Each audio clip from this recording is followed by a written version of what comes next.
Sərdar bəy orta əmək haqqı ilə bağlı 500 manat idi, Azərbaycandan 800 manatın yuxarıdır. Bu ilin sonuna qədər 980 manat olacaq orta əmək haqqı. Ben başka şey derim. Derim biri alır 50 manat, biri alır 1000 manat. Orta əmək haqqı nə qədərdir? Yox, siz bayaq Yox, bunu izlən. Orta əmək haqqı nə qədər orunda? Bir nəfər 50 manat alır, biri alır 1000 manat. Orta əmək haqqı nə qədərdir? kimdir 50 manat alan? Deyirəm, bax sənlə mən alıram 50 manat, sən alırsan 1000 manat. İkimizin birlikdə orta əmək haqqımız nə qədərdir? Nə qədərdir? 525 manat. Bu deməz ki, mən 525 manat pul qazanıram. Ne diyeyim orta emek? Ben dedim ki orta emek anlayışı kaynaklıdır. Bu elmez bu kaynaklı rəqəmləri hesablasın halkın başına oyununa getirilir. Ne demek orta emek? Dünyanın hansı ölkəsində orta emek hakkından danışılır? Sen minimum emek hakkından danış. Ve istihdam zəmbilindən danış. Ve bazardaki qiymətlər, real qiymətlərindən istihdam zəmbili müəyyən et. Gör, istihdam zəmbili 500 manattır, yoksa 100 manat ya 200 manattır. Sen de danışsın. Fikrinizi bitirdiniz. Elbette bitirdim.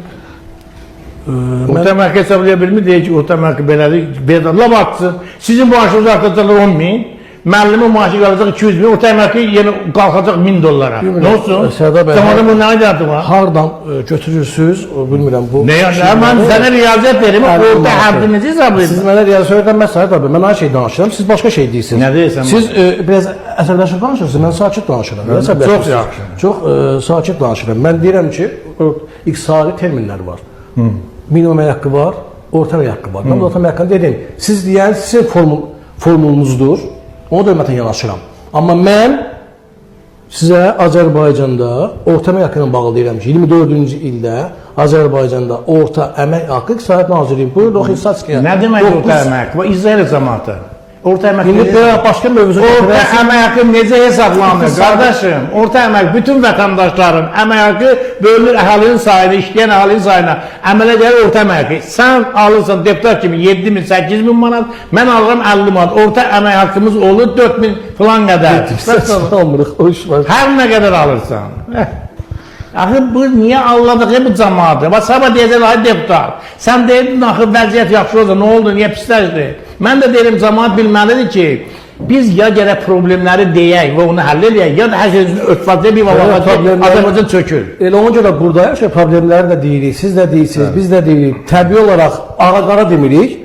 Real şeyler değil, problemler de değil. Biz de görüyor problemler değil. Sizin kimi de değil, siz de bizim kimi değilsiniz. Mesela bazılarında bir günlük siz... Ama bu mevzu elə bir mevzudur ki, siz elə saatdan danışabilirsiniz, pazardan danışabilirsiniz. Bir insanlar Mahmud... Aslında sen çok samimi şeyde dedin ki, vatandaşlar gözləməsinlər bu bütçeden, yaxşılıq heç nə olmayacaq. Elə şey demedim. Yo dedin... Necə dedim? Karşı yapacağız. Necə dedim? Dediniz ki, bütçe ne olsun, heç bir dəyişməyən, biz demirik, belə de olacaq, o belə olacaq, belə olacaq. Dövlət büdcəsinin necə müəyyən edilməsinin vətəndaşların həyat səviyyəsinə heç bir aidiyyatı yoxdur. İkincisi onu deyim ki, iqtisadiyyatda konjunktur rəqəmlər deyilən anlayış var. O konjunktur rəqəmlərin də xalqın həyat səviyyəsinə heç bir aidiyyatı yoxdur. Orta əmək haqqı, məsələn, götürək. Bir nəfər alır 1000 manat, bir nəfər də alır 50 manat. Orta əmək haqqı nə qədərdir? 525 manat. İndi siz deyə bilərsiniz ki, o 50 manat alan adamın ailəsinə 525 manat pul gedir. Azərbaycanda orta əmək haqqıdan danışırlar. 500 manatı 4 manat. Halbuki bütün dünyada yalnız minimum əmək haqqı əsas götürülür. İndi minimum əmək haqqı necə formalaşır? Minimum əmək haqqı o istehlak zəmbilinə uyğun olmalıdır. Bazarda kartuşkanın kilosu nə qədərdir? Sən minimum əmək haqqı ilə bir adamın bir aylıq dolanışa biləcək, ərzaq ala bilərsən, onun 1/10'ını ala bilərsən. Deməli, burada biz bazardakı qiymətləri əsas götürməliyik. Minimum haqqını onun üzərində qurmalıyıq. Sonra yerdə qalan bütün əmək haqqı sistemini minimum əmək haqqına indeksə eləməliyik ki, məsələn, tutaq ki, həkimlər 10 qat minimum haqqından çox alsın, müəllimlər 5 qat çox alsın, prezident 20 qat çox alsın, deputatlar 1000 qat çox alsın və s. və s. Amma yoxsa bu, baxın, müəyyən ifadələr, iqtisadi inkişaf. İqtisadi bizim hökumət çox desək. İqtisadçılar bilir ki, iqtisadi inkişafın birinci nəticəsi işsizlikdir. O ölkələrdəki iqtisadi inkişaf var, orada işsizlik var. Bu belə getdi. İqtisadi artım. Nə deməkdir iqtisadi artım? İki cürə iqtisadi artım var. Biri rasyonel, biri qeyri-rasyonel. Xammal satmaqla çoxlu maliyyənin gəlməsi iqtisadi artım deməkdir. Hə, nefti az satdım, az gəldi, çox satdım, çox savada dünya bazarında neftin qiyməti düşdü aşağı, Azərbaycanda iqtisadi artım oldu, nə oldu? Bəs bu dövlət büdcəsi onda nəyin hesabına formalaşır? Cərmələrin, faizlərin, kömür rüsumlarının. Azərbaycandakı bank faizləri dünyanın heç bir ölkəsində yoxdur. Ən nəhəng bank faizləri var. Amerikada 0.1 faizdir, Azərbaycanda 24-25 faizdir. Bu bir. İkincisi, cərmələr. Sən təsəvvür elə ki, adi bir yol qaydasını sadəcə hansısa bir səbəbdən pozulması 100-150 manat cərimə gəlir. Vətəndaşın da aylıq əmək haqqı 150 manat deyil. Gömrük rüsumları. Bizim iş adamlarımızın bir nömrəli pul problemi və Azərbaycanda biznesin, inşaatın qabağında duran ən ciddi problemlərin biri rüsumlardır. Yəni, hələ mən qeyri-rəsmi deyim, rəsmi şəkildə. Bu qədər rüsum qoymaq olar, bununla inşa etdirmək olar. Çünki niyə? İnşaatın bir səbəbi odur ki, vətəndaş qazandığının böyük bir hissəsini özünün iqtisadi fəaliyyətin genişləndirməsinə sərf edə bilsin. Amma hökumət elə bir siyasət aparır ki, heç kəs özünün biznes fəaliyyətini genişləndirə bilmir. Digər tərəfdən, ən ciddi məsələlərdən biri korrupsiya. Bu yaxınlarda Müdafiə Nazirliyi ilə bağlı məhkəmə işləri gedir. 140 milyon bir oğluyublar, 90 milyon bir oğlu. İndi Azərbaycan dövlət büdcəsinin nə bir hissəsi də gedir müdafiə xərclərinə. İndi əgər biz orduda korrupsiyanın qarşısını almazsaq, bu demək ki, həmin o büdcə gedir korrupsiya. Və ya da götürək Qarabağın bərpası. Siz bilirsinizmi ki, minlərlə məhkəmə işi var, vətəndaşlar işləyiblər, əmək haqqını ala bilmirlər.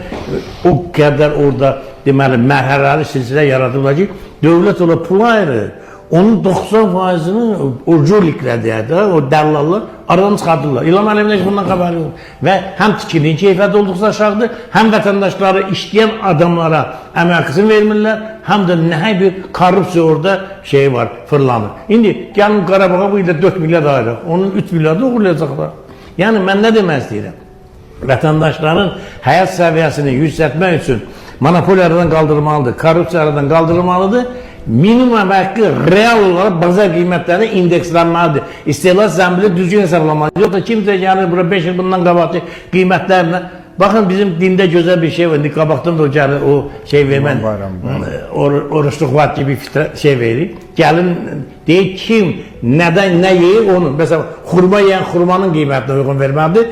Yavan çörək yeyən yavan çörək. Azərbaycanda bir çox ölkələrdə məsələn şərabla müəyyən olunur. Şərabın qiyməti ilə minimum əmək haqqı. Bir çox ölkələrdə çörəklə müəyyən olunur. Yəni bir insan nə qədər çörək.